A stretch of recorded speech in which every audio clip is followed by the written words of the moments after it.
9-year-old boy spends every night watching over his baby sister in her crib and refuses to leave. Intrigued, the mother decides to install a camera in the room and discovers something that makes her blood run cold. The digital clock on Sophie's dresser cast a soft blue glow across the darkened nursery, its numbers marking another hour. 2:17 a.m. Thomas sat cross-legged on the floor beside his sister's crib, his Batman pajamas wrinkled from hours of stillness. His back pressed against the wall, head tilted slightly to maintain his view of both the window and Sophie's peaceful sleeping form. The steady rhythm of her breathing had long ago become his lullaby, though he fought against its hypnotic pull. 9 years old and already carrying the weight of the world on his narrow shoulders. Dark circles had taken up permanent residence beneath his eyes, aging his boyish face. His teachers would notice them tomorrow, just as they had yesterday and the day before. They'd whisper their concerns to each other in the staff room, share worried glances when he dozed off during math class. But Thomas didn't care. They didn't understand. Nobody did. The sound of soft footsteps in the hallway made him tense. His mother doing another of her midnight checks. The door creaked open, and Emma Baker's exhausted face appeared in the gap. "Tommy," she whispered, using the nickname he'd recently declared himself too old for. "Sweetheart, please. You need to sleep in your own bed." Thomas shook his head, a gesture so slight it was barely perceptible in the darkness. "I'm okay here." Emma pushed the door wider, padding into the room in her oversized MIT sweatshirt and plaid pajama pants. Her dark hair was pulled back in a messy bun, stray strands falling around her face. She looked as tired as Thomas felt, the strain of single parenthood etched into the premature lines around her eyes. "This isn't healthy," she said, crouching beside him. Her hand found his shoulder warm and comforting. "You're exhausted. Mrs. Reynolds called today. She says you fell asleep during your presentation." "It wasn't important anyway," Thomas mumbled, though the memory of his classmates' snickers still stung. He'd worked hard on that presentation about the solar system, staying up late to paint his model of Jupiter's storms. But that was before everything changed. Emma sighed, the sound heavy with helplessness. "Tommy, Dad wouldn't want." "Don't." The word came out sharper than he intended, making Sophie stir in her crib. Both mother and son held their breath until she settled again, tiny fingers clutching her yellow blanket. Emma tried a different approach. "What if we moved your bed in here, just for a little while?" But Thomas knew better. Temporary solutions had a way of becoming permanent, like the casseroles that still appeared on their doorsteps 6 months after the funeral, like the sympathy cards that kept arriving, like the grief counselor's weekly visits that never seemed to end. "I need to stay here," he insisted, voice barely above a whisper. "I need to watch." "Watch for what, sweetheart?" The question hung in the air, unanswered. How could he explain what he didn't fully understand himself? The shadows that seemed deeper than they should be, the sounds that didn't belong to their old house's normal creaks and settle, the feeling that crept up his spine whenever he looked out Sophie's window at night. Instead of answering, Thomas reached up to adjust Sophie's blanket where it had slipped down. His sister sighed in her sleep, a contented sound that made his chest ache with fierce protectiveness. She was so small, so defenseless. She wouldn't remember their father's laugh, or how he used to sing horrible off-key renditions of Beatles songs while making pancakes on Sunday mornings. She wouldn't remember anything at all unless Thomas made sure she had the chance to grow up and make new memories. Emma watched this tender gesture, her heart breaking all over again. After a long moment, she leaned in and pressed a kiss to Thomas's forehead. "Just try to rest a little, okay? Even if you stay here, lean back against the wall and close your eyes. Please." Thomas nodded, not meeting her gaze. They both knew he wouldn't sleep. He hadn't really slept in weeks. "I love you," Emma whispered, standing with the stiff movements of someone much older than her 34 years. "Both of you." "Love you too, Mom." The door closed with a soft click, leaving Thomas alone with his vigil once more.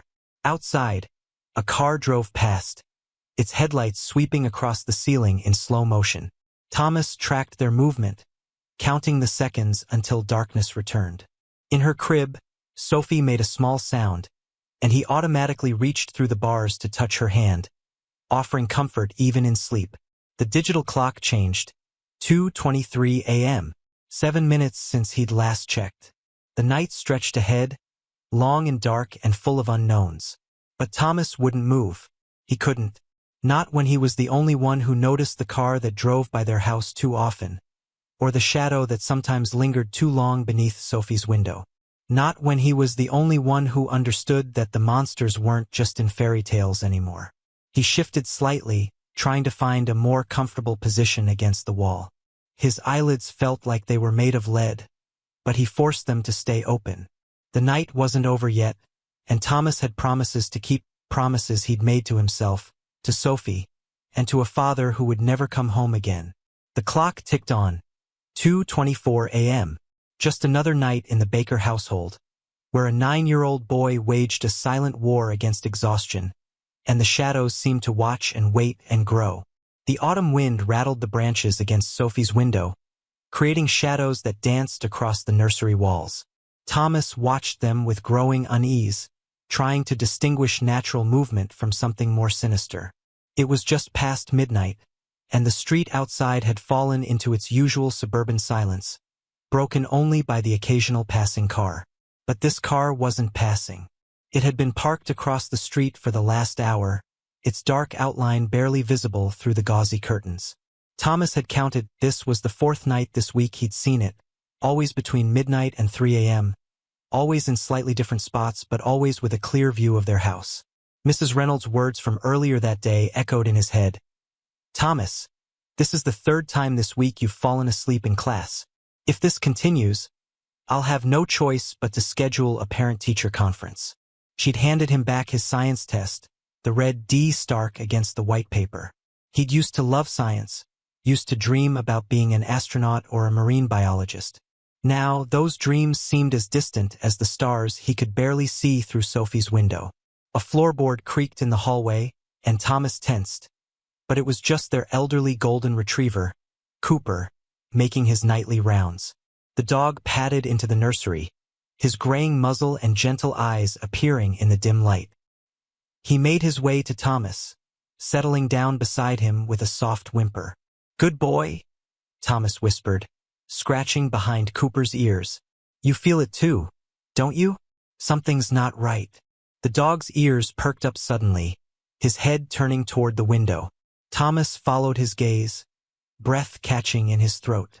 There, a shadow moving across the front lawn, too deliberate to be cast by the swaying trees. Cooper let out a low growl, so quiet it was almost inaudible. Thomas reached for his mother's old iPhone, the one she'd given him for emergencies after Dad died, though it could only connect to Wi-Fi. His hands trembled as he opened the camera app, trying to capture evidence of what he was seeing. But by the time he raised the phone, the shadow had disappeared. The car across the street started its engine. Thomas scrambled to his feet, careful not to wake Sophie. He pressed his face against the window, using his hands to block out the room's reflection. The vehicle moved slowly down their street, a dark sedan, its make and model obscured by the night. No distinctive features except his heart nearly stopped. There was something wrong with the license plate. It was covered or altered somehow, making it impossible to read. That wasn't normal. That wasn't someone who just happened to park on their street. Cooper whined again, pressing against Thomas's leg. Outside, the sedan turned the corner and vanished. But Thomas couldn't shake the feeling that it would be back. They always came back. A soft cry from the crib pulled his attention away from the window. Sophie was stirring, her small face scrunching up in what might be the beginning of tears. Thomas moved quickly to her side, reaching through the bars to stroke her hair the way Mom did. "Shoo, it's okay," he whispered. "Your big brother's here. Nothing bad's going to happen to you. I promise." Sophie settled under his touch, her features relaxing back into peaceful sleep. Thomas envied her innocence, her ability to find comfort so easily. He couldn't remember the last time he'd slept without jerking awake at every sound, every shadow. The digital clock read 12:47 a.m. when Thomas heard his mother's laptop whirring to life in her home office down the hall. She'd been taking on extra freelance work lately, trying to make up well, for everything. The familiar sound of her typing provided a strange comfort, a reminder that he wasn't the only one awake in the house. He returned to his spot against the wall, Cooper lying faithful beside him. The dog's presence made him feel a little braver, a little less alone in his vigilance. Thomas pulled out his notebook, the one he'd started keeping 3 weeks ago when he first noticed the car. With trembling hands, he recorded the time, the description of the vehicle, and the shadow he'd seen. The entries were starting to fill pages. October 15th, dark sedan. Tinted windows, parked from 1:20 to 2:45 a.m. October 17th, same car, different spot. Midnight, 2:15 a.m. October 19th, footsteps in the garden below window. Cooper barked. Car left quickly. Today's entry would be the longest yet.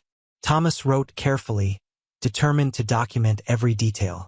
If something happened, if someone finally believed him, he wanted there to be proof that he hadn't imagined it all. A sudden gust of wind sent the trees into a frenzy of movement, their shadows writhing on the walls like living things. Cooper's head snapped up, ears forward, listening to something Thomas couldn't hear. The boy held his breath, pen frozen mid-word. There it was again, a sound that didn't belong. Not the wind, not the trees, not the house settling. It was the soft crunch of footsteps on fallen leaves, directly below Sophie's window. Thomas clutched his phone, thumb hovering over the emergency call button. Cooper's growl was louder now, rumbling deep in his chest.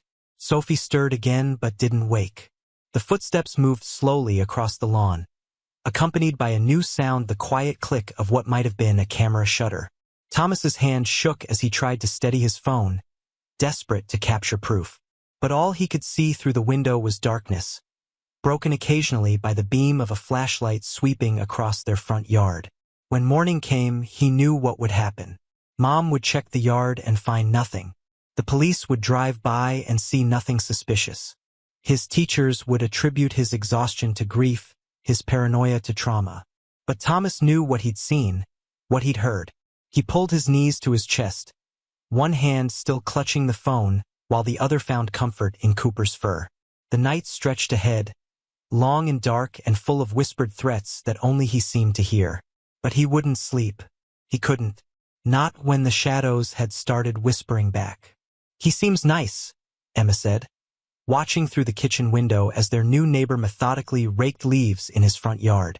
"It'll be good to have someone actually living in that house again."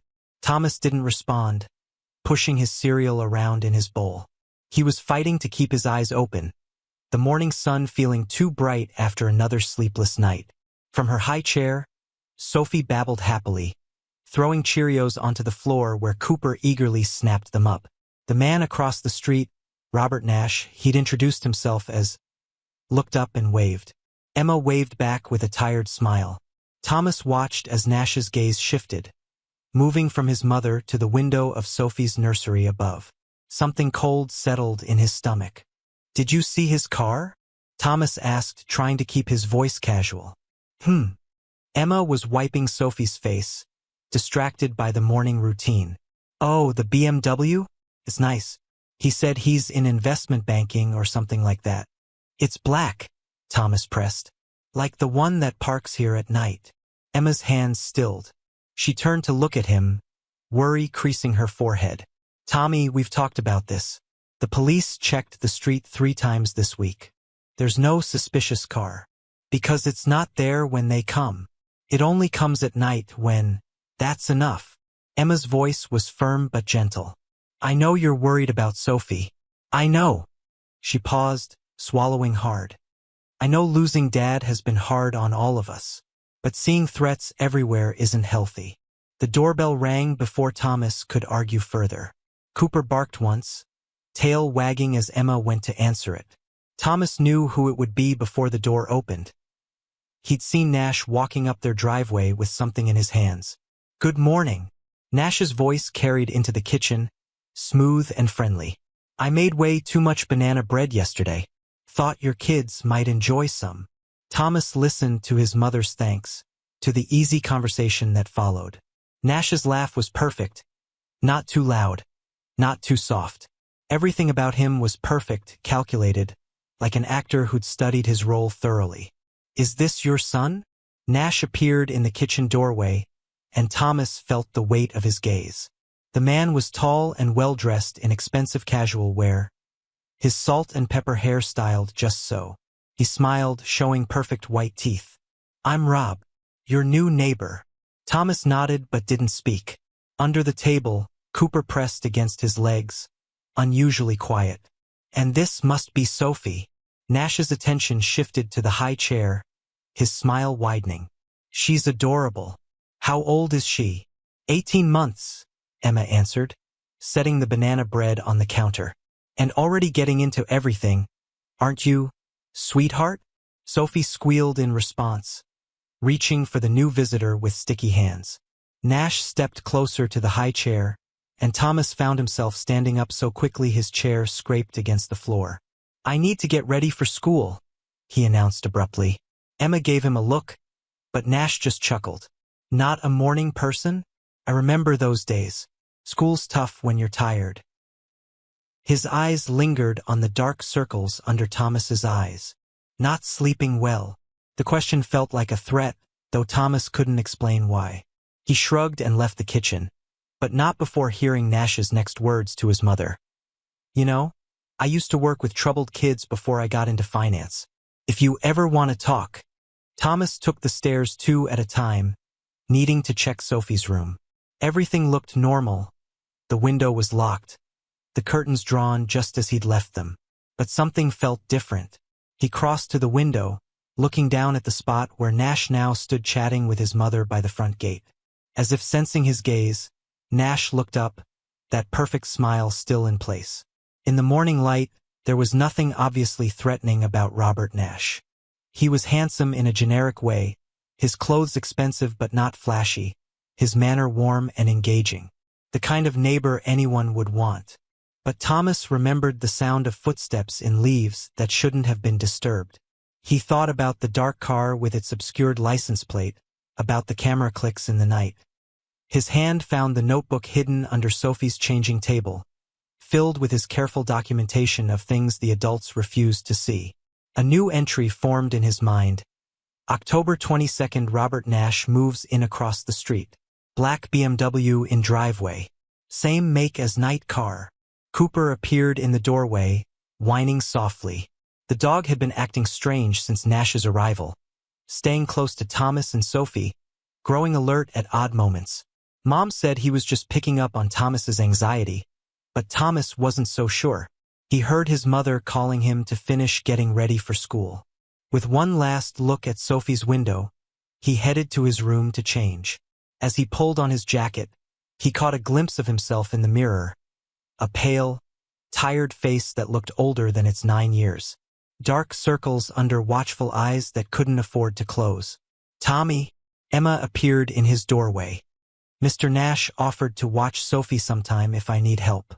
Isn't that nice of him? Thomas felt his blood run cold. No, he said, more sharply than he intended. Mom, please, don't let him. Thomas. His mother's voice held a warning. We've talked about this. Not everyone is a threat. Not everyone is trying to.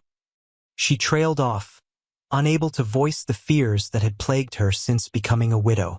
But as Thomas shouldered his backpack and headed downstairs, he couldn't shake the image of Nash standing in their kitchen, his perfect smile never quite reaching his eyes, his gaze always returning to Sophie's window above.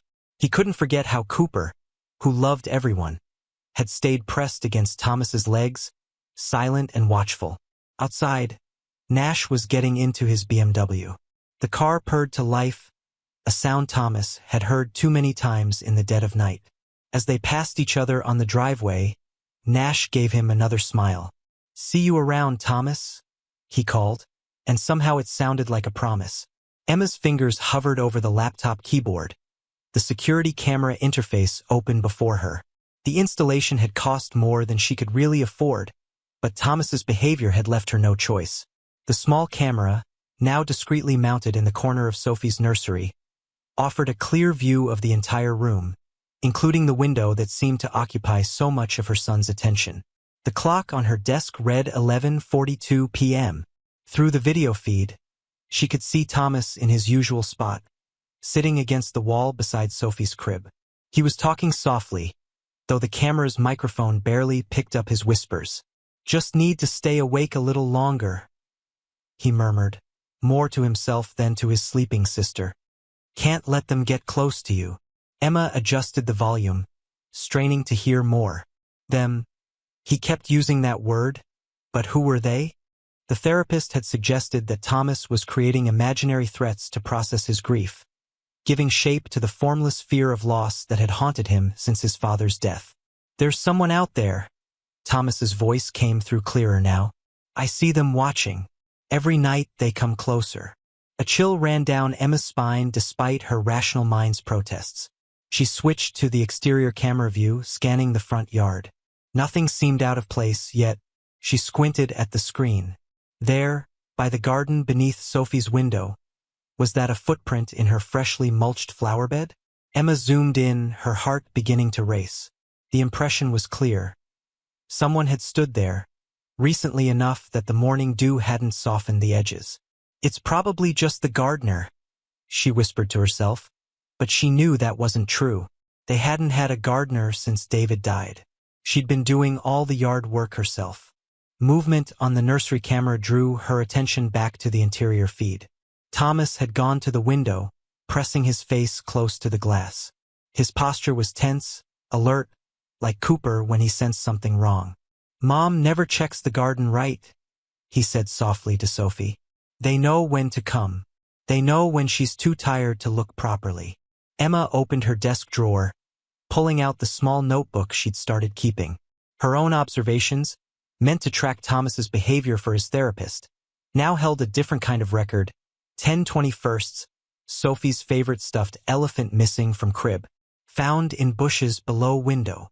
10/23, muddy smudge on exterior windowsill. No rain in past week.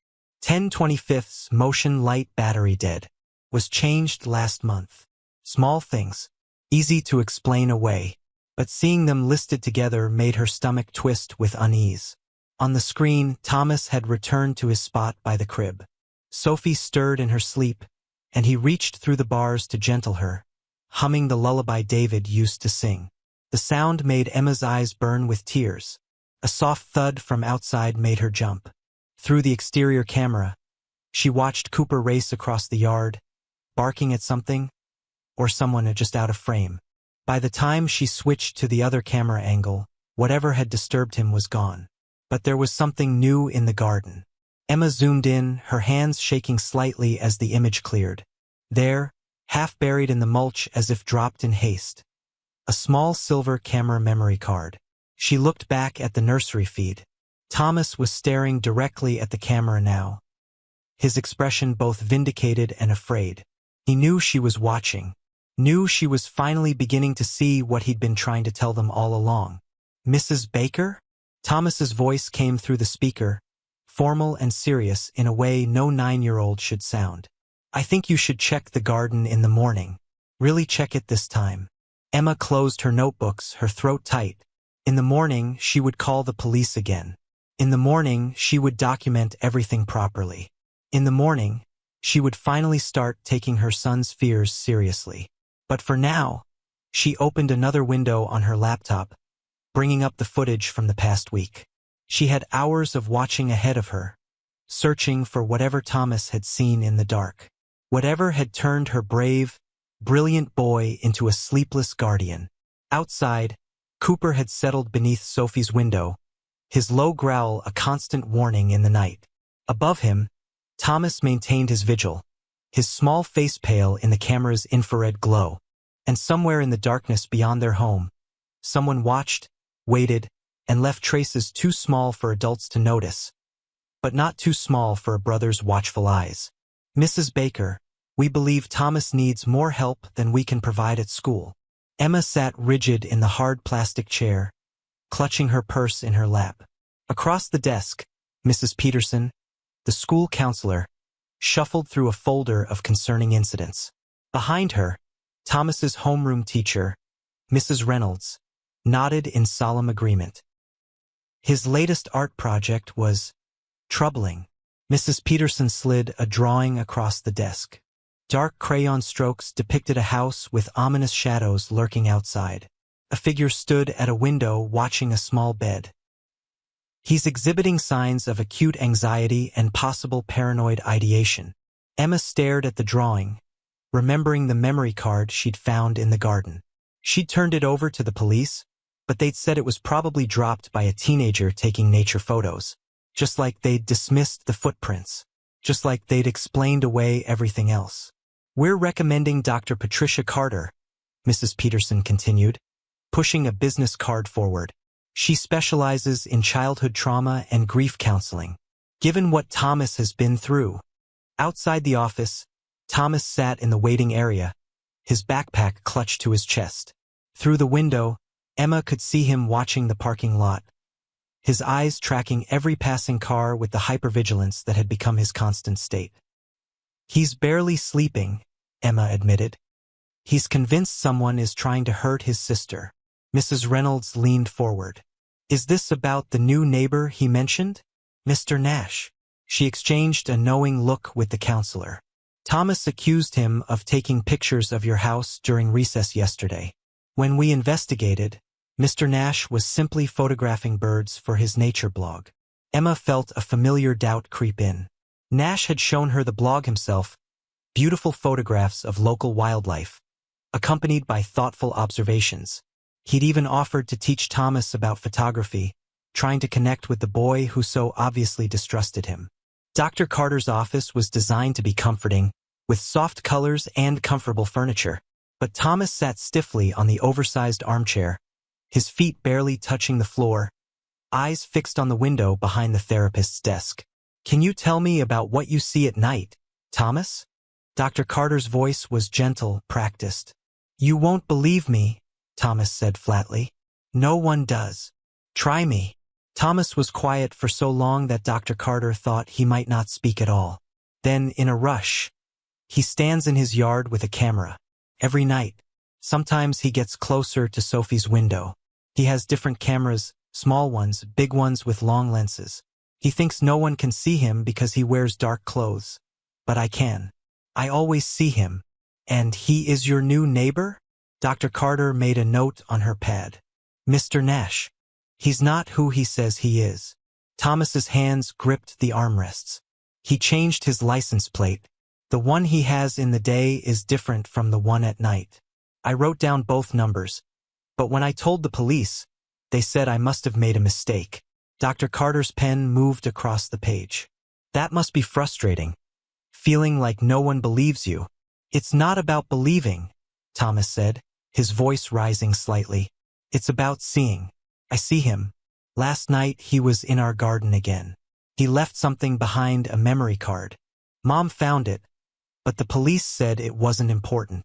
Sometimes when we lose someone we love," Dr. Carter began carefully, "we try to protect the people we have left. Sometimes we see dangers that aren't really there because we're scared of losing anyone else. That's a normal response to grief." Thomas's face shut down. He recognized the tone, the same one the police had used, the same one his teachers used. The adult tone that meant they'd already decided he was wrong. "He has pictures of Sophie on his computer," Thomas said quietly. "I saw them through his office window when he left the lights on. Pictures of her in her room, in the yard, at the park." Dr. Carter made another note. "That must be scary for you, thinking about that. It's scarier that no one will look, that no one will check." Thomas turned away from the window to look directly at her. "The monsters aren't in my head, Dr. Carter. They're across the street, taking pictures of my sister, while everyone tells me I'm just sad about my dad." The session ended with Dr. Carter scheduling another appointment and stepping out to speak with Emma. Thomas watched through the office window as they talked, saw the familiar expressions. Sympathy, concern, gentle dismissal of his fears. In the car ride home, Emma tried to sound encouraging. "Dr. Carter thinks she can help you process everything that's happened. She has some great techniques for dealing with anxiety and sleep problems. Thomas said nothing, watching Nash's house as they pulled into their driveway. The black BMW was gone, probably out getting developed whatever photos he'd taken last night. Probably planning his next move while everyone wrote Thomas off as a traumatized child with an overactive imagination. "I'm not making it up," he whispered. But Emma had already left the car, heading inside to check on Sophie and the babysitter. Thomas lingered in the driveway, looking up at his sister's window. The curtains moved slightly. Nash must have been in their house again, using the babysitter's bathroom break or phone call as an opportunity to get closer to Sophie. No one would believe that either. He pulled out his notebook, adding today's entry. First therapy session. Adults still won't look. Nash getting bolder. Need new plan to protect Sophie. The sound of a car engine made him look up. Nash's BMW turned onto their street, slowing as it passed their house. Through the tinted windows, Thomas caught the glint of a camera lens. Nash waved, his perfect smile in place. A neighbor saying hello to a troubled young boy. But Thomas saw what the adults missed. The predatory gleam in Nash's eyes, the slight smirk when he glanced at Sophie's window, the way his hand tightened on the steering wheel as he drove past. Thomas clutched his notebook tighter. If no one would believe him, he'd have to find proof they couldn't ignore, even if it meant staying awake forever. Because monsters were real. They lived in nice houses and drove expensive cars and took pictures of little girls while everyone else looked away. And sometimes, the only person standing between them and their prey was a sleepless 9-year-old boy who refused to close his eyes. Emma's scream shattered the morning quiet. Thomas bolted down the stairs, his heart pounding, to find his mother standing frozen in the open doorway. On the welcome mat lay Sophie's favorite stuffed rabbit, the one that never left her crib, the one she couldn't sleep without. Its cream-colored fur was slightly damp with morning dew. "It was inside," Emma whispered, her voice shaking. "It was in her crib when I put her to bed." "I know it was." Thomas moved past her to examine the rabbit. Something caught his eye, a small piece of paper tucked into the toy's worn ribbon. His hands trembled as he pulled it free. "Don't," Emma said, but he was already unfolding it, written in neat, precise handwriting. "She sleeps so peacefully." The security camera footage told a story that made Emma's blood run cold. At 3:17 a.m., a shadowy figure had approached Sophie's window. The night vision showed them standing there for several minutes, just watching. Then, with practiced ease, they had tested the window lock.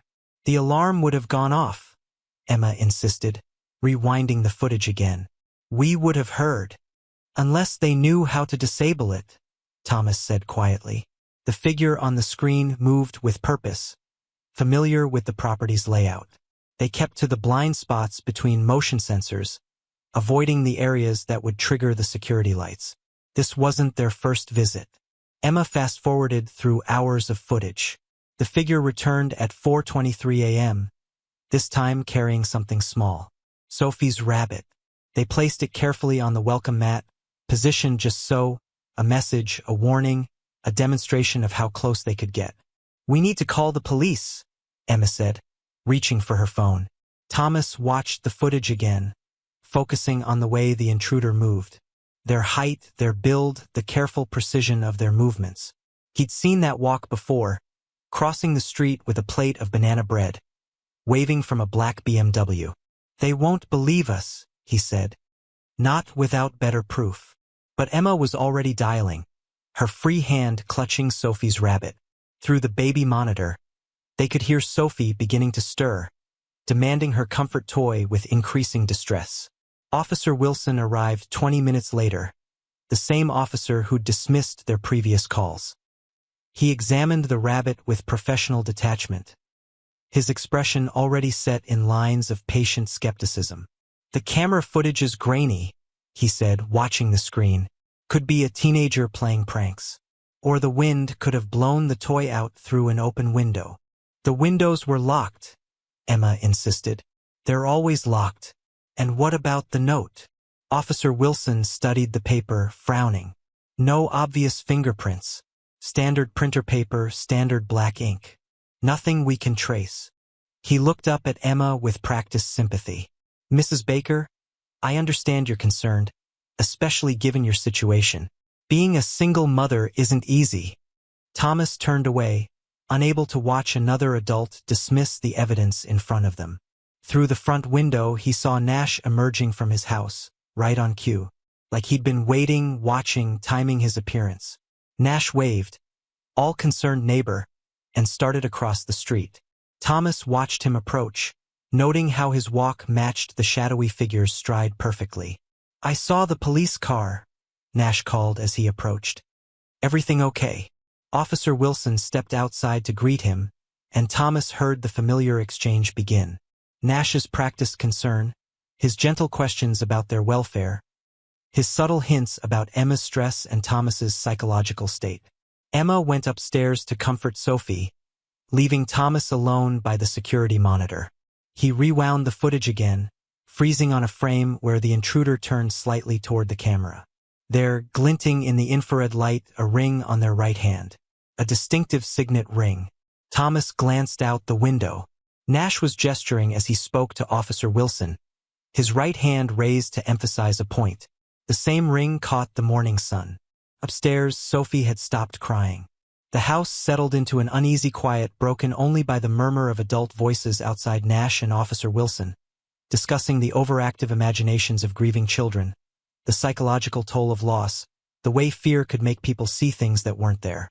Thomas added the note to his growing collection of evidence, carefully logging the exact time and date of its discovery.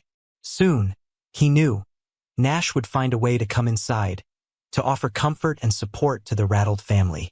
He would be perfect, concerned, helpful, and no one would notice how his eyes lingered on Sophie's window, or how his right hand with its distinctive ring kept straying to the camera phone in his pocket. No one except a sleepless boy who had learned that sometimes the loudest warnings came in the softest forms. A displaced toy, a simple note, a shadowy figure who moved like a neighbor in the dark. The adults would look for complicated explanations, for psychological reasons behind their fears.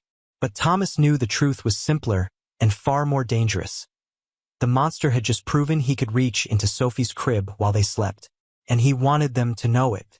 Nash had become a constant presence in their lives. He was always there, offering help with a practiced smile that never reached his eyes, bringing groceries when Emma looked tired, collecting their mail when she worked late, suggesting he could watch Sophie to give her a break. "I insist," he said one morning, standing in their kitchen with another batch of fresh muffins. "You look exhausted, Emma. A few hours to yourself would do you good." Thomas watched from the doorway as his mother hesitated. The pieces of Sophie's rabbit incident had been carefully explained away by the adults, rationalized into something less threatening. But Thomas had seen how Nash's eyes lit up when Emma mentioned getting a new security system, how he'd immediately offered recommendations, asking detailed questions about coverage areas and blind spots. "That's so kind of you," Emma replied carefully. "But Sophie's very particular about her caregivers." "Of course." Nash's smile remained fixed, but something flickered in his eyes. "Just trying to be neighborly. In my last community in Oregon, I was practically the neighborhood dad, always helping single mothers with their kids." Thomas felt his stomach tighten. Oregon. The word triggered a memory of something he'd seen while using the library computer during recess. He'd been searching for information about Nash, typing his name into various combinations with Oregon and children. "I should head to work," Nash continued, checking his expensive watch. "But please think about it. I'm just across the street if you need anything." After he left, Thomas approached his mother. "Can I go to the library after school today?" Emma looked surprised. It was the first time he'd asked to go anywhere except home since this all began. Research for a project? Something like that. At the library, Thomas found a quiet corner computer. His hands shook slightly as he typed, "Robert Nash, Oregon, missing children." The first few results were useless. But then he found a small local newspaper article from 2 years ago. A photograph showed a different house, a different street, but the same black BMW parked in the driveway. The same man, though he'd used a different name then. 2 children had disappeared from that neighborhood. girls both under 5. The article mentioned a neighbor who'd helped with the search, who'd consoled the grieving mothers. A neighbor who'd moved away shortly after the second disappearance. Thomas's heart pounded as he read. The police had found nothing. No evidence. No bodies. Just grieving mothers who remembered a helpful neighbor who'd offered to babysit, who'd always been there with food and sympathy. He clicked another link. Another town, another name, another black BMW. Another missing child. Find anything interesting? Thomas jumped. Nash stood behind him, his reflection visible in the darkened computer screen. How long had he been there? Just homework, Thomas managed, trying to close the browser. Looks more like detective work to me. Nash's voice was soft, meant only for Thomas. You know, curiosity can be dangerous, especially for children who don't mind their own business. Thomas felt cold despite the library's warmth. My mom knows I'm here. Of course she does. Just like she knows I'm here. Nash smiled, showing too many teeth. I offered to pick you up when I saw her at the grocery store. She was so grateful for the help. Thomas's blood ran cold. Had his mother really agreed to this? Or was Nash lying? Let's get you home, Nash said, placing a heavy hand on Thomas's shoulder. Wouldn't want your mother to worry, or Sophie to miss her big brother. The drive home was silent. Thomas watched houses pass by, noticing they weren't taking the direct route. Nash drove slowly, almost leisurely, taking back streets Thomas didn't recognize. You should be careful about what you research, Nash said finally. People might get the wrong idea, think you're troubled, paranoid. He glanced at Thomas. Making up stories about innocent neighbors. They pulled into the driveway. Emma wasn't home yet. The house was dark except for the sitter's light in the living room. I know what you are, Thomas said quietly. Nash turned off the engine. In the silence, his smile was no longer friendly. No one will believe you. They never do. He reached over, straightening Thomas's collar with cold fingers. Children have such active imaginations, don't they? Especially after tragedy. Thomas got out of the car on shaking legs. Behind him, Nash called out cheerfully for the benefit of anyone watching. Great chat, sport. Tell your mom thanks again for letting me help. That night, Thomas sat in his usual spot beside Sophie's crib, his notebook open. In it, he'd written everything he'd found. Dates, places, names that Nash had used. A pattern of moved houses, changed identities, and missing children. Sophie slept peacefully, unaware of her brother's desperate scribblings. Unaware of the man across the street who watched her window, who had helped other little girls disappear without a trace. In the darkness, Thomas made a decision. If the adults wouldn't believe his words, he'd have to find proof they couldn't ignore, even if it meant putting himself at risk. Because Nash had made a mistake this time. He'd chosen a victim whose brother understood what others had missed. Sometimes monsters wore expensive watches and brought muffins and offered to help grieving families. And sometimes, the only person who could stop them was a child who knew better than to trust a neighbor's smile. The storm had been building all evening, dark clouds gathering like bruises in the October sky. Thomas sat in his usual spot beside Sophie's crib, watching lightning illuminate the street in stuttering snapshots.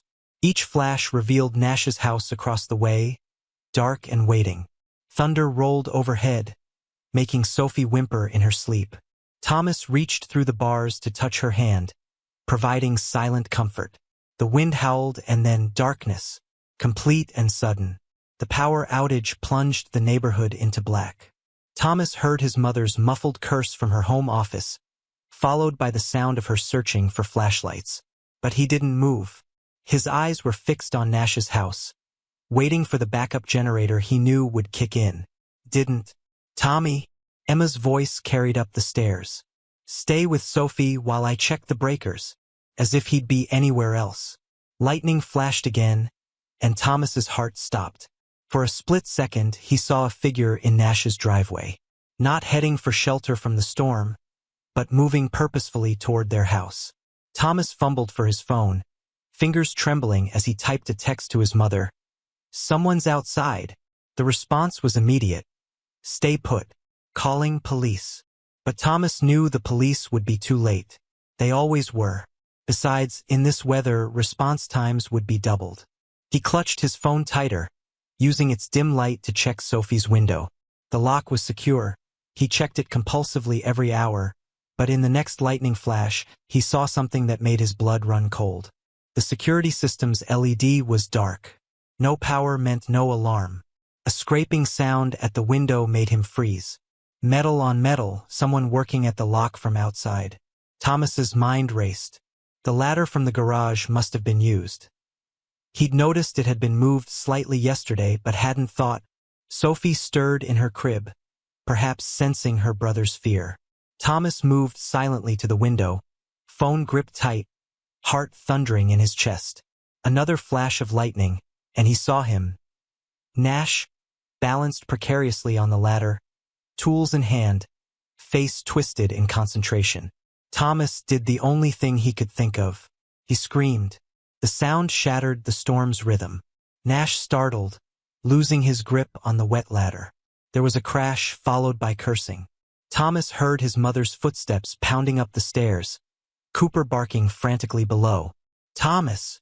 Emma burst into the room, flashlight beam cutting through the darkness. "What happened?" "He was at the window." Thomas pointed with a shaking hand. "Nash, he was trying to get in." Emma ran to the window, shining the light down. Below, the ladder lay toppled in the grass. But Nash was gone. Police arrived 15 minutes later, their cruiser's lights painting the rain-slick street in red and blue. They found the ladder, noted the scratches on the window lock, took photos of footprints in the mud. But Nash's house was empty, his BMW gone. "We'll put out an alert," Officer Wilson said, looking considerably less skeptical than he had during their previous calls. "Do you have somewhere else you can stay tonight?" Emma held Sophie close, the toddler mercifully asleep through the chaos. "My sisters. We'll go now." As they packed overnight bags, Thomas noticed something on Sophie's windowsill. A small scratch in the paint, and beside it, words carved so finely they were almost invisible. "Close call, detective." Nash had left his message, knowing Thomas would find it, knowing it would haunt him even as the adults finally began to take the threat seriously. Hours later, in his aunt's guest room, Thomas lay awake listening to the storm. Sophie slept in a portable crib beside him, safe for now. But he knew this wasn't over.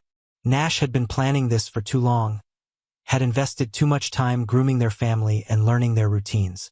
He pulled out his notebook, adding today's events to his growing collection of evidence.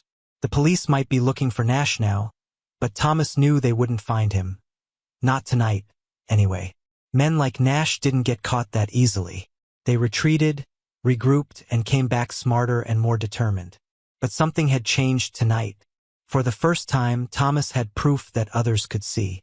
His mother's eyes had been opened. The police had real evidence. And Nash had shown his hand. Thomas touched the window frame of his aunt's guest room, checking the lock for the 10th time that hour.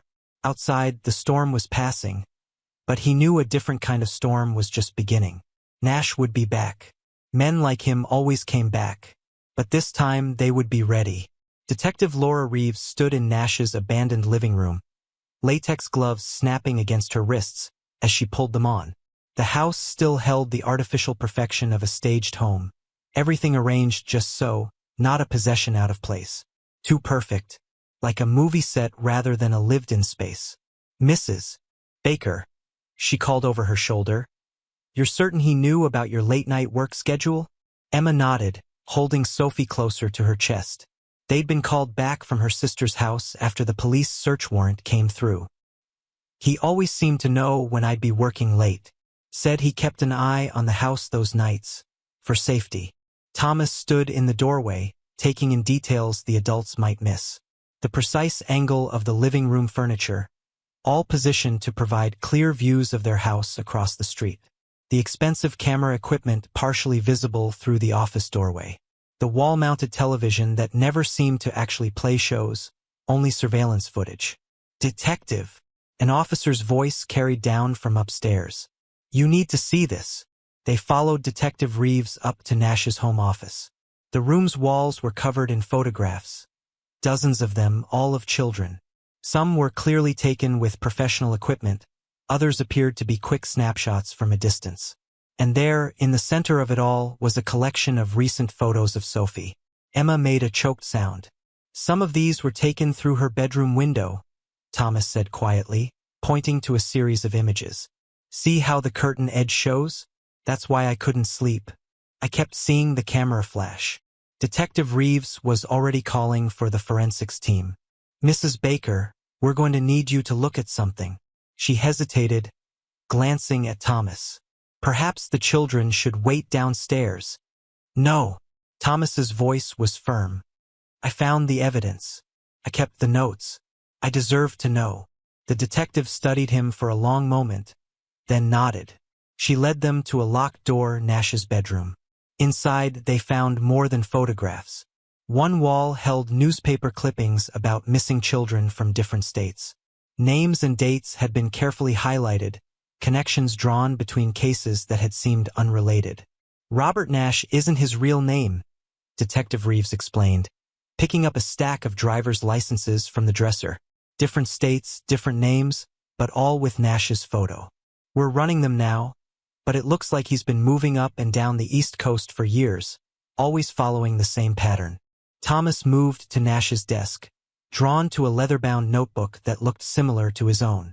Inside, he found meticulously detailed notes about their family's routines, school schedules, work patterns, even Cooper's walking times. He's been watching us since before he moved in, Thomas realized, flipping through pages. He knew Dad died. He picked us. Detective Reeves took the notebook carefully. This is why we'd like your family's help, Mrs. Baker. We've never gotten this close to catching him before. He's always managed to disappear just in time, leaving us with suspicious circumstances but no concrete proof. But this time he made a mistake, Thomas finished. Because he didn't think anyone would believe me. The detective nodded. Exactly. And now we have enough evidence to prove your previous reports weren't just a child's imagination. We can set up surveillance, coordinate with other jurisdictions. But we need your help. You want to use us as bait, Emma said, her arms tightening around Sophie. With your permission, yes. We believe he'll try again. Men like this, they don't like leaving jobs unfinished, especially when children have spotted them. Thomas felt Nash's final message burning in his mind. Close call, detective. Not a taunt, he realized now. Promise. He's watching the house right now, Thomas said with certainty. Probably from somewhere nearby. He knows you're here. Detective Reeves didn't dismiss him this time. Instead, she pulled out her phone, quickly typing instructions to her team. We'll sweep the neighboring properties. In the meantime, we need to make him think we've hit a dead end. That we've searched and found nothing significant. You want us to go home, Emma said. Pretend everything's normal. With round-the-clock surveillance and a full tactical team hidden nearby, the detective assured her. Every call, every movement will be monitored. But yes, we need you to act natural. Like a family that's been frightened but is trying to move on. Thomas looked at the wall of photographs, at all the children Nash had stalked before Sophie. Some of the newspaper articles had terrible endings. Others just trailed off into uncertain silence. Families left forever wondering what had happened to their children. I'll help, he said firmly. I can make him think I'm too tired to watch anymore. That I've given up. Detective Reeves crouched down to his eye level. You've done an incredible job protecting your sister, Thomas. But from now on, you need to let us handle the watching. Can you do that? Thomas thought of his notebook full of evidence, of all the nights he'd spent fighting sleep while Nash crept closer and closer. He thought of the other children on the wall, the ones who hadn't had someone keeping watch. I'll pretend to sleep, he agreed. But I won't stop paying attention. Not until you catch him. The detective squeezed his shoulder, understanding in her eyes. Deal. Now, let's make a plan to catch this monster. As they left Nash's house, Thomas glanced up at the surrounding buildings. Somewhere out there, Nash was watching, thinking he still held all the cards. Thinking he was still the smartest person in the game. But he'd never faced an opponent like Thomas, a sleepless guardian who documented every move, every pattern, every mistake. And now, finally, Thomas had adults who believed him. The hunter was about to become the hunted. Detective Reeves' plan was simple in theory. Make Nash believe he had another opportunity. Make him think the family had relaxed their guard. But Thomas knew better than anyone that Nash wasn't easily fooled. He'd spent too long watching, learning, waiting for perfect moments. The house felt different with hidden cameras installed in every room, with plainclothes officers patrolling the neighborhood in unmarked cars, with tactical teams concealed in nearby houses. But Thomas knew none of that would matter if they couldn't make Nash believe his opportunity had finally arrived. Remember, Detective Reeves had said during their final briefing, he's likely monitoring all electronic communications. We need to make this look convincing. So Emma made the calls they knew Nash would intercept, arranging to work late, discussing her sister's upcoming business trip that meant no backup childcare, lamenting to friends about how Thomas had finally started sleeping in his own room, like the therapist suggested. Thomas did his part, making a show of dragging his feet when his mother insisted he sleep in his bed. He let his teachers see him finally staying awake in class, nodding approvingly when they commented on his improvement. He even forced himself to walk past Nash's empty house without staring at the windows where he knew cameras still watched. But at night, lying in his own bed for the first time in months, Thomas kept his body still while his mind raced. The police had their thermal imaging and motion sensors, their hidden surveillance and tactical teams. But they didn't know Nash like he did. They hadn't spent months documenting every pattern, every habit, every subtle sign. The power outage wasn't random, he'd told Detective Reeves. He has a way to cut electricity to specific houses. He's done it before. The detective had listened intently, adding his observations to their planning. But Thomas still feared they were underestimating their target.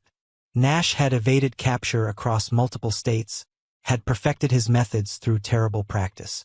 A soft tap at his door made him tense. Emma entered, her movements carefully natural for any watching eyes. "Still awake?" she whispered, sitting on the edge of his bed. This part wasn't an act. He could see the fear behind her forced smile. "He knows about the cameras," Thomas said quietly. "He'll have seen them being installed." Emma's hand found his in the darkness. Detective Reeves said that's part of the plan. Make him think we're relying on technology. Make him want to prove he can beat it. Thomas thought about Nash's notebook, about the detailed accounts of their daily routines. He'll wait until he's sure, until everyone thinks the danger's past. The police will be ready. But her voice held a question. "They don't know him like I do," Thomas said. "They don't know how patient he can be." Through the walls, they heard Sophie stirring in her crib. Emma squeezed his hand before standing. "Try to sleep, sweetheart. For real this time." But they both knew he couldn't. Not while Nash was still out there watching and planning. Hours passed. The house settled into its nighttime rhythms, creaking and sighing in familiar ways. Thomas lay still, listening for the unfamiliar sounds that would tell him Nash had begun his move. The digital clock on his bedside table clicked over to 2:17 a.m. when he heard it. A sound so subtle that someone who hadn't spent months listening for it might have missed it. The faint scrape of the ladder being positioned against the house. But not under Sophie's window this time. Thomas reached for the panic button the police had given him, then hesitated. The ladder sounds were coming from the wrong side of the house. Away from all the cameras and sensors they'd so carefully installed. Away from where everyone was watching. Nash hadn't fallen for their trap. He was setting one of his own. Thomas slipped out of bed, moving silently to his door. He could press the button, bring the police running. But Nash would be gone before they arrived, just like every other time. And next time he'd be even more careful, even more prepared. Through his window, Thomas caught a glimpse of movement. A shadow sliding across the yard below, heading not toward Sophie's room, but toward the back door. Toward the one entrance they hadn't fortified because Nash had never shown interest in it before. Thomas looked at the panic button, then at his notebook lying open on the desk. Inside were months of observations, patterns everyone else had missed. Patterns that told him exactly what Nash would do next. He had a choice to make. Follow the plan and alert the police, or trust his instincts one last time. The shadow reached the back door. Thomas made his decision. Sometimes the only way to catch a monster was to think like one. And no one had studied this monster more carefully than he had. The house went dark at exactly 2:24 a.m. Not just their house, the entire block. Thomas watched from his window as lights flickered and died in perfect sequence, just as he'd documented in his notebook weeks ago. Nash had planned this, had probably been practicing the power cuts for months. Thomas could imagine the police scrambling now, their carefully placed cameras and sensors suddenly blind. They'd have backup power, of course, but those precious seconds of darkness would be all Nash needed to make his move. The back door's lock clicked softly. Thomas pressed himself against his bedroom wall, heart thundering in his chest. He could hear the police team's whispered communications through the receiver they'd given him, their voices tense as they realized Nash wasn't where they expected him to be. No visual on the north side. Thermal imaging restarting. Subject not in predicted location. But Thomas knew exactly where Nash was. The careful footsteps coming up the back stairs matched the pattern he'd noted so many times before. Skip the fourth step, it creaks. Long stride over the loose floorboard near the landing. Thomas moved silently to his doorway, Nash's notebook entries flashing through his mind. He'd documented their family's habits obsessively, but he'd missed something crucial. Thomas had been documenting him just as carefully. The hallway security light flickered weakly as its backup power engaged. In that brief flash, Thomas saw Nash's shadow pause at the top of the stairs. Not heading for Sophie's room, not yet.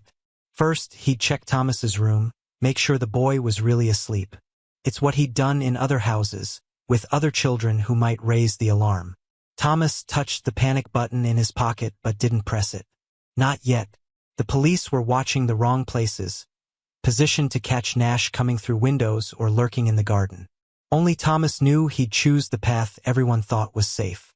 Nash's footsteps approached his door. Thomas pressed himself flat against the wall beside it, exactly where the door would swing open and hide him. He held his breath as the handle turned slowly, silently. The door opened. Nash's shadow stretched across the floor, distorted in the dim emergency lighting.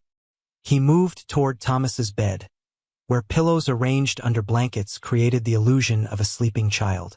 "Smart boy," Nash whispered, realizing the deception. But not smart enough. He turned and found himself face to face with Thomas. For a moment, they stared at each other. Nash's careful mask slipped, showing the predator beneath.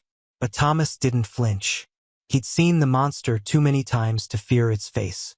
"They're watching Sophie's room," Thomas said quietly. "Every window, every approach. But you knew that, didn't you? That's why you came this way." Nash's smile was cold, observant, just like the others. But they all made the same mistake, thinking adults would believe them. "I didn't just tell them." Thomas's hand tightened around something in his pocket. "I showed them proof." Nash's eyes narrowed, catching the movement. "The panic button? They're watching the wrong side of the house. I'll be gone before." "Not the panic button." Thomas pulled his hand from his pocket, revealing Nash's own notebook. "This, I took it from your house during the search. The real one, not the fake you left for the police to find." Nash's composure cracked. In the notebook Thomas held were the true details of his crimes. Not just plans and observations, but trophies, pictures, names, evidence he'd kept hidden behind the false wall Thomas had discovered by watching Nash's nighttime routines through his office window. "They won't reach you in time," Nash said, taking a step forward. "And now I'll have to deal with you before." "Cooper," Thomas said quietly. "Now." The golden retriever erupted from the shadows of Thomas's closet, a fury of snarls and bared teeth. Nash stumbled backward, crashing into the hallway table. The vase Emma always kept filled with fresh flowers shattered against the floor. Thomas slammed his hand against the light switch.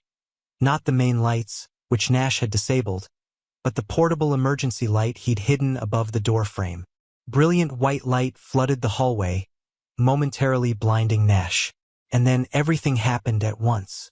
Sophie began crying, the noise triggering the police team's response. Cooper kept Nash pinned against the wall, teeth bared. Emma's door burst open as she ran to Sophie's room. And through it all, Thomas stood calmly in his doorway, watching as Nash's carefully constructed plan collapsed around him. Target spotted. Second floor. Move in. Move in. Subject contained.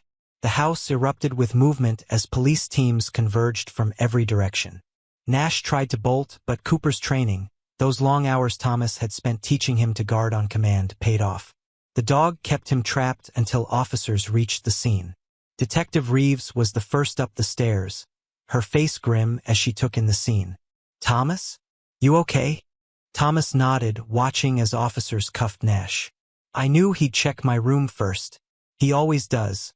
Makes sure there are no witnesses before taking the target. It's in his notebook. His real notebook." Nash's face contorted with rage as Thomas handed the detective the damning evidence. "You little language," Detective Reeves said coldly, tightening the cuffs. "Robert Nash, or should I say Michael Pierce? Or David Wheeler? Or any of your other aliases? You're under arrest." As they led Nash away, Thomas finally felt the exhaustion of months of vigilance catching up with him. Emma appeared with Sophie in her arms, both shaking but unharmed. "Baby," Emma whispered, pulling Thomas close with her free arm. "Why didn't you tell us about the notebook?" "Had to make him think he was winning," Thomas said, leaning into her embrace. "Had to make him think tonight was his perfect chance." Through the window, they could see Nash being loaded into a police car. His perfect mask had crumbled completely, revealing the rage and madness beneath. But he couldn't hurt anyone now. Couldn't hurt Sophie. Detective Reeves returned, her expression both impressed and concerned. "That was incredibly brave, Thomas. And incredibly dangerous." "No," Thomas said, watching the police car drive away. Dangerous was letting him think no one was watching. Dangerous was not believing children when they say something's wrong. He felt Sophie's small hand grasp his finger, and for the first time in months, the grip didn't feel like a responsibility. Felt like a victory. The monster under the window was gone. The shadows held no more threats. And somewhere in the distance, the power hummed back to life, bringing light to the darkness where a predator had once lurked. 3 months after Nash's arrest, Thomas still found himself waking at 2:17 a.m. But now, instead of taking up his vigil by Sophie's crib, he simply walked to her doorway, checked the new security system's steady green light, and returned to his own bed. The trial had been swift and decisive. Nash's true notebook, combined with evidence found in storage units across 3 states, had revealed the full scope of his crimes. Detective Reeves made sure Thomas didn't have to testify in person. His detailed documentation spoke for him in court. 5 life sentences, Emma had told him after the verdict, her eyes bright with tears of relief. He'll never hurt another child. Other families had come forward, bringing stories of a helpful neighbor who'd vanished when their children disappeared. Some cases were finally solved. Some families finally had answers, and all of them wanted to thank the boy who'd stayed awake long enough to catch a monster. Tonight, Thomas lay in his bed watching the moon cast familiar shadows on his wall. They were just shadows now, no hidden threats, no lurking danger. Cooper dozed peacefully at the foot of his bed, no longer needing to stand guard. A soft knock at his door made him look up. Emma stood there, Sophie balanced on her hip. His sister had grown in the past months, her baby features giving way to those of a toddler. She held her arms out to him, babbling, "Tom-tom," her new favorite word. "She won't sleep," Emma said, but she was smiling. "Keeps asking for her story." This was their new routine. Instead of sleepless vigils, they had bedtime stories. Instead of watching through windows, Thomas watched his sister learn to walk, to climb, to explore a world that was safe for her now. Once upon a time, Thomas began as Sophie snuggled between them. There was a brave knight who never slept. Emma joined in, adding silly voices that made Sophie giggle. They turned the darkest parts of their story into something else. a tale of bravery and triumph that helped Thomas talk about those terrifying months. After Sophie finally drifted off, Emma carried her back to her room. No longer a nursery, but a toddler's bedroom with bright colors and unobstructed windows. Thomas followed, not because he had to, but because he wanted to kiss his sister goodnight. "Mom?" he asked as they tucked Sophie in. "Do you think Dad would be proud?" Emma gathered him close, pressing a kiss to his forehead. "He always was, baby, and he still is." Through the window, their street was peaceful. New neighbors had moved into Nash's old house. A retired couple who brought over actual cookies, not threats disguised as kindness. Their grandchildren often played in the front yard, their laughter helping to erase darker memories. "Good night, Sophie," Thomas whispered, adjusting her blanket one last time. "Sleep tight." As they left Sophie's room, Thomas paused to check the window lock, not from fear now, but from a brother's love turned into healthy caution. The security system blinked steadily, and outside, Cooper made his nightly rounds of the yard, a happy dog rather than a desperate guardian. Back in his own room, Thomas picked up his notebook, a new one, filled with different kinds of observations. Sophie's first steps, her favorite games, the way she laughed when he made funny faces, a record of joy rather than fear. He was learning to sleep again, to trust in locks and alarms and police who now knew to listen to children's warnings. But more importantly, he was learning that being a protective big brother didn't mean sacrificing his own childhood. As Thomas drifted off to sleep, his room bright with moonlight he no longer feared, he thought about all the other children Nash had stalked. In his testimony, Nash had called them the watchful ones, the children who'd noticed him but hadn't been believed. They were safe now, and their stories would help protect others. The digital clock changed, 2:17 a.m. Once, this time had meant another night of desperate vigilance. Now it was just numbers on a clock, marking moments in a life that held more than fear. Thomas closed his eyes, listening to the normal sounds of his home at night. Sophie's soft breathing through the baby monitor, his mother's footsteps as she finished her evening routine, Cooper's collar jingling as he settled into his bed. No monsters lurked in the shadows now. No predators watched through windows. Just a family healing, a brother sleeping, and a sister growing up safe in a world her brother had helped make better. Thomas slept soundly through the night, and in the morning, dawn's light found him rested, ready for another day of being simply, wonderfully, an ordinary boy with an extraordinary story to tell.